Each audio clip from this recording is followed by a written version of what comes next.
South Africa's unemployment rate is now at 33.9% in the second quarter of 2022, down from 34.5% in the first quarter and a record high of 35.3% in the fourth quarter of 2021.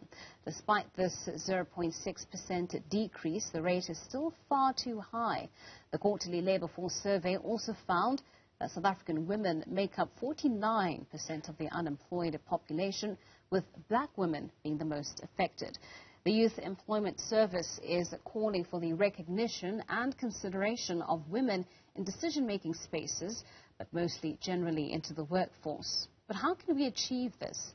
Chief of Partnerships Officer at Youth Employment Services, Farai Mubaiwa, weighs in, and she joins us now for our conversation. Farai, thank you so much. It's always a pleasure to have you on our platform.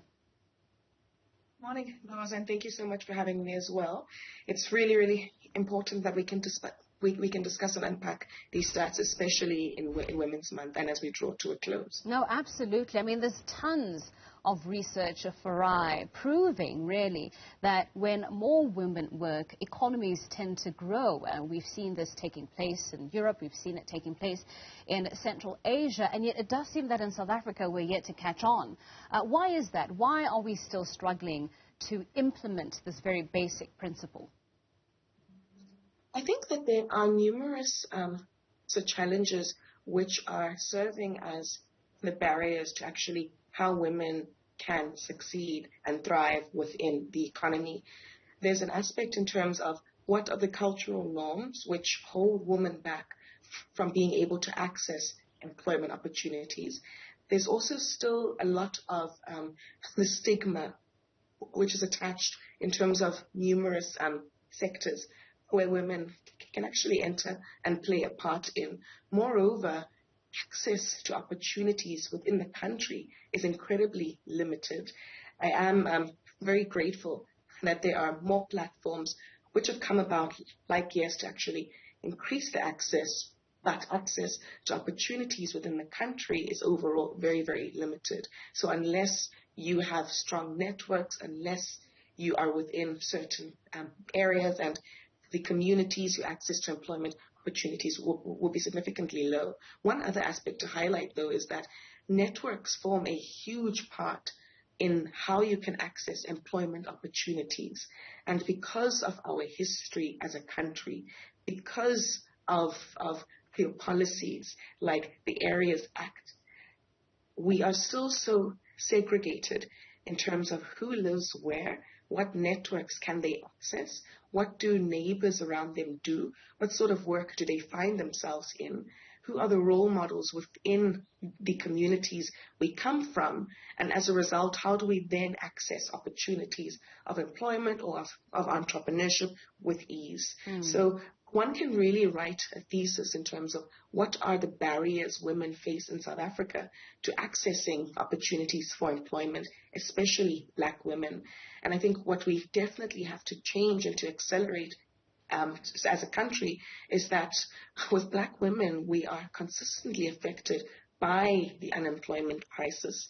And yet that's not at all in relation to actually how many of us are in our economically active population group.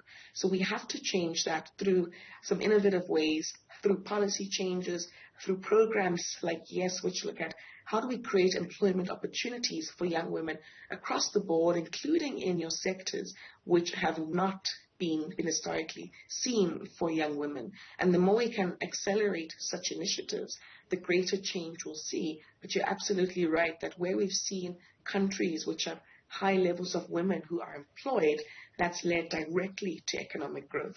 Talking about those difficult sectors that historically haven't always, achieved great access for women, it was very interesting to note, Farai, that 0.6% decrease, those gains that we made in terms of employment in the last quarter were in several sectors, in community and social services, in trade, finance, as well as construction centres. Those last three, quite notably, historically, very difficult and very challenging for women to access. Finance and construction, etc., are generally very male-driven areas.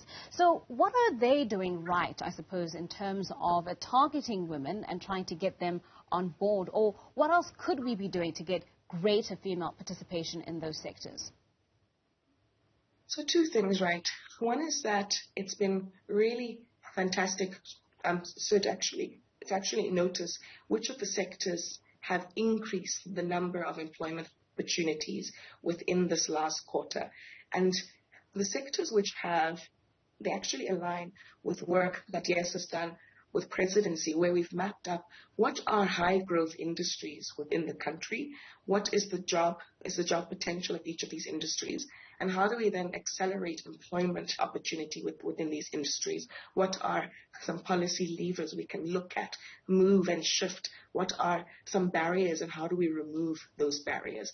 So that's the first part, that it's really significant to actually see how many opportunities have been unlocked in the sectors that we have strategically focused on. And it's been a mass collaborative effort between us as YES, presidency, the private sector, other civil society organizations. And the more we can work together in South Africa to address crises, the more we will find ourselves without these crises. The second point is that it is definitely so significant that we have seen job growth in sectors like construction.